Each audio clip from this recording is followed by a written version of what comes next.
با سلام و وقت بخیر خدمت عزیزان. اولین جلسه مبحث پرسپکتیو رو با تعریف پرسپکتیو شروع میکنیم. پرسپکتیو چیه؟ اون چیزی که خیلی ممکنه مورد سوال قرار بگیره اینه که اصلا پرسپکتیو چی هست و گاهی اوقات اشتباه تعریف کردنش ما رو به گمراهی میندازه. بحث اینه که پرسپکتیو کلا به مفهوم عمق نمایی یا ژرف نمایی، یعنی ما میخوایم عمق تصویری که بیننده در واقعیت میبینه رو میخوایم در صفحه دو بعدی به نمایش بذاریم. ما دو نوع پرسپکتیو رو تعریف میکنیم. یکی پرسپکتیو ترسیمی و پرسپکتیو علمی هست. پرسپکتیو ترسیمی برای طراحی ها، نقاشی و هر اون چی که روی برگه ترسیم میشه و میخوایم به صورت تصویر اون رو ببینیم استفاده میشه.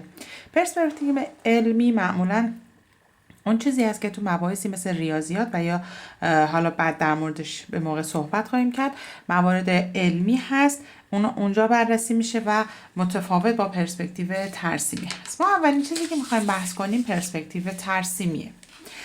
پرسپکتیو از اونجایی که معنای عمق نمایی هست قرار نیست همیشه با یه سری خطوط و ضوابط همراه باشه. اون چیزی که تو ذهن ماست اکثرا پرسپکتیو به شکل هندسیه. ولی قبل از اینکه مبحث هندسه رو بخوایم باز کنیم باید بدونیم پرسپکتیو غیر از مبحث هندسه مباحث خیلی ساده تری داره که میشه با اونها هم پرسپکتیو رو ایجاد کرد. از جمله پرسپکتیو با تغییر در اندازه.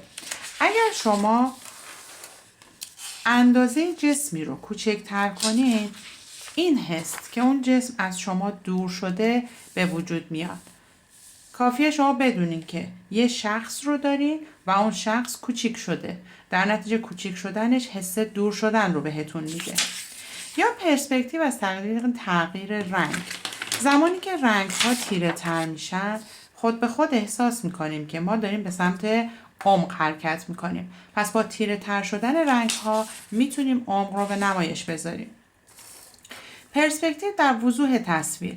اون چیزی که جلوتر هست و نزدیکتر هست توی تصویر واضح‌تره و دارای جزئیات بیشتریه و هر چه که دور میشه محو‌تر و با جزئیات کمتر به نمایش گذاشته میشه.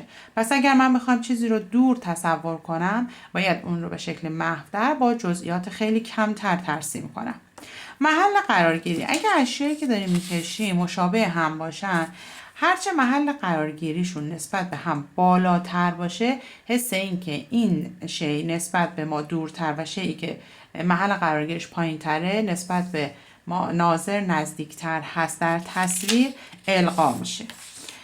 و نهایتا یک تکنیک دیگه داریم به اسم تکنیک همپوشانی. در این تکنیک اگر شما اشیایی رو روی هم قرار بدین به این شکل که ما دو تا مستطیل رو روی هم قرار دادیم، اینکه کدوم یکی پایین‌تر یعنی در عمق قرار گرفته و کدوم یکی بالاتر هست در حال حاضر مشخص نیست، اما با محو کردن قسمتی از یکی از شکل‌ها میتونیم شکل دیگر رو به سمت جلو هدایت کنیم. ما الان در حالتی که مستطیل دوم رو اومدیم قسمت‌هایش رو محو کردیم و از بین بردیم متوجه میشیم که مستطیل شماره 1 بالاتر و مستطیل شماره 2 پایین‌تر هست و اگر تعدادی شی رو به همین شکل قرار بدیم در تصویر عمق ایجاد کردیم. و یا بالعکس میتونیم مستطیل 1 رو قسمت‌هایی رو محو کنیم و بعد مستطیل 2 خود به خود چون کامل‌تره رو قرار میگیره و مستطیلی که قسمت‌هایش رو از دست داده زیر قرار میگیره. به این ترتیب عمق به نمایش گذاشته میشه.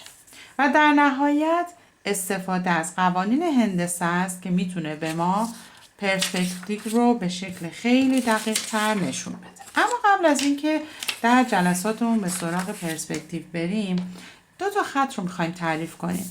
ما برای ترسیم پرسپکتیو هامون نیاز داریم دو تا خط رو کاملا خوب ترسیم کنیم. یکی خط کروکی هست و یکی خط اسکیز هست.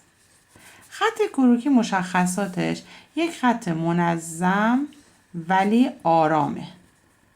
خط اسکیز مشخصاتش یک خط نامنظم و سریعه.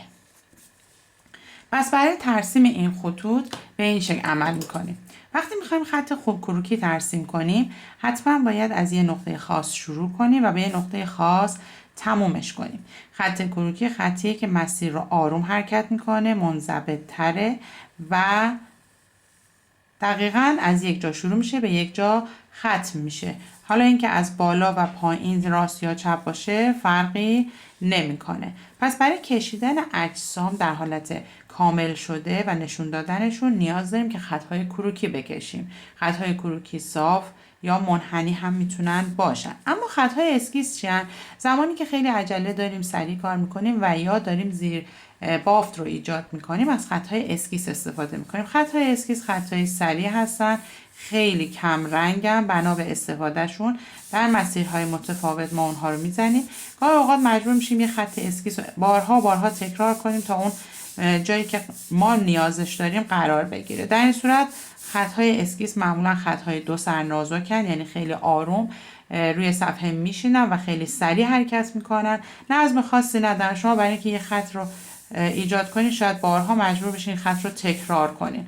پس اسکیس ها خطهای نامنظم و سریع هستن. بافتشون بافت ملایم تریه اما صافترن نسبت به خطهای کروکی، خیلی سریعتر و صافتر حرکت میکنن.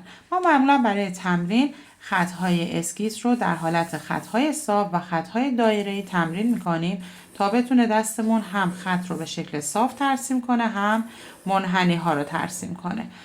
به این ترتیب این دو خط رو که بلد باشیم بعد میتونیم پرسپکتیو رو شروع کنیم و به راحتی و سادگی اونها رو ترسیم کنیم. برای جلسه اول خسته نباشید.